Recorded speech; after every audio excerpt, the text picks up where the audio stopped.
What's up guys? In this tutorial, I will show you how to prevent your iPhone battery from draining quickly after a recent iOS update. The primary reason your battery is draining after a recent update is probably caused by some new and older settings you should check, such as the Always On Display feature or automatic screen brightness. First, close all applications that are running in the background. Open up your app switcher by swiping up from the bottom of your screen, and swipe up again on each app to close it.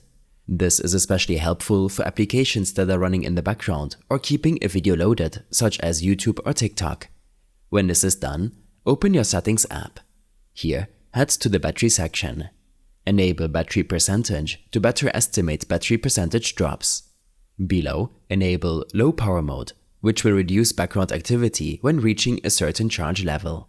Next, tap on Battery Health and Charging. This allows you to preview your battery's maximum capacity. Back in your battery settings, scroll down to preview which apps are using up most of your battery.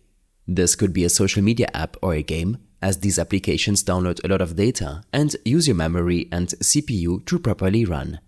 Tap on these apps to also see for how long they have been running. After verifying your battery settings, head back and tap on Display and Brightness. Here, make sure not to set the battery brightness option to the highest level. A high display brightness is one of the main reasons your battery is draining fast.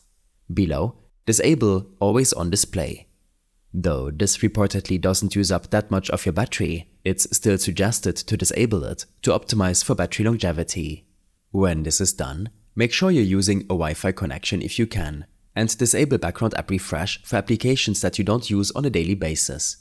In your General Settings, tap on Background App Refresh. Disable Background App Refresh for some less utilized applications, like LinkedIn, Facebook, mail apps, or any other applications that often fetch new data. This might also reduce unwanted notifications.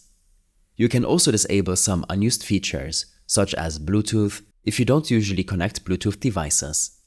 After making these changes, proceed to restart your iPhone. In your General Settings, scroll down and tap on Shut Down. After shutting down your device, press and hold the Wake button until the Apple logo appears. This is especially helpful if you haven't restarted your device in a while. Lastly, make sure to use the correct charging cable. Third-party or damaged charging cables can in some cases prevent optimal charging and worsen battery health. I hope this helped you out. Leave a comment if you have any questions and see you in the next one.